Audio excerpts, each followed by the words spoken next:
Welcome to Mufti Muhammad Nadeem Hussaini official YouTube channel.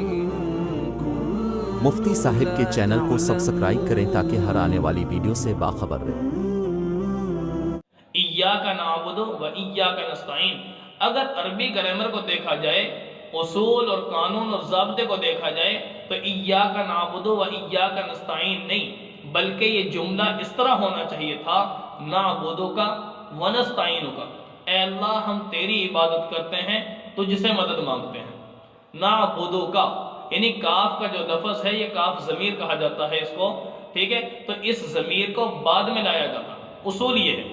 لیکن اللہ رب العالمین نے یہاں پر اس کاف ضمیر کو، یعنی یہ جو ضمیر لے آئے ہیں یہ جملے کے شروع میں لے آئے ہیں،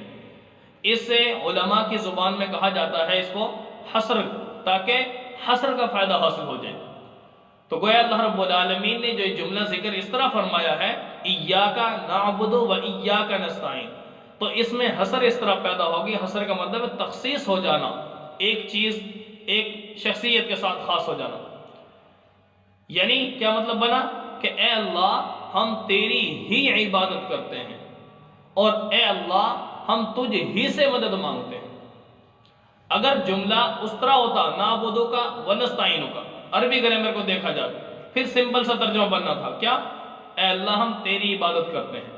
اے اللہ ہم تجھ سے مدد مانگتے ہیں، لیکن اللہ نے جو اسلوب اختیار کیا ہے، طریقہ اختیار کیا ہے، اب تخصیص ہو گئی، حصر کا فائدہ حاصل ہو گیا کہ اللہ تیری ہی عبادت کرتے ہیں، یعنی تیرے سوا کسی کی عبادت نہیں کرتے، اور اے اللہ تجھ ہی سے مدد مانگتے ہیں، تیرے سوا کسی سے مدد نہیں مانگتے، تو تیری ہی عبادت کرتے ہیں، کیا مطلب؟ اے اللہ نماز ہے، ٹھیک ہے، بدنی عبادت ہے، زکوٰۃ ہے، مالی عبادت ہے، اور اسی طرح یہ ذکر تلاوت یہ قولی عبادت ہے، جس کو ہم نماز میں روزانہ پڑھتے ہیں، التحیات للہ والصلوات للہ والطیبات للہ، اس طرح ہی نہیں بنتا ہے، حالانکہ ہم اس کو پڑھ رہے ہیں کیا؟ التحیات للہ والصلوات والطیبات السلام علیکہ، ایک ترتیب ہے، لیکن الگ الگ جملے کو دیکھا جائے تو عبادت، اے اللہ قولی عبادات بھی آپ کے لیے ہیں، مالی عبادات بھی آپ کے لیے ہیں، اور اے اللہ بدنی عبادات بھی آپ کے لیے ہیں۔ اور تیسری بات، قرآن پاک کے اندر 8واں پارے میں اللہ نے کیا فرمایا؟ قل، اے میرے محبوب فرما دیجئے، ان صلاتی، اے اللہ میری نماز، ونسکی، اے اللہ میری قربانی، ومحیایا، اے اللہ میری زندگی،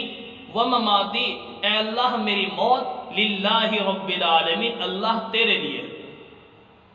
تو میرے دوستوں عقائد کی اصلاح کیجیے، جو بھی عبادت کرنی ہے، قولی ہو، مالی ہو، بدنی ہو، ٹھیک ہے، زندگی ہو، موت ہو، جو بھی انسان دنیا میں گزار رہا ہے،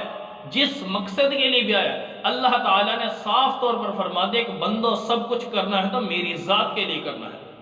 میرے علاوہ کسی کے لیے نہیں کرنا۔ تو اس وجہ سے معلوم یہ ہوا کہ عبادت کرنی ہے تو اللہ کی کرنی ہے، سجدہ بھی کرنا ہے تو اللہ کو کرنا ہے۔ كانوا قليلا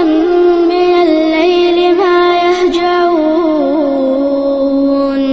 وبالأسحار هم يستغفرون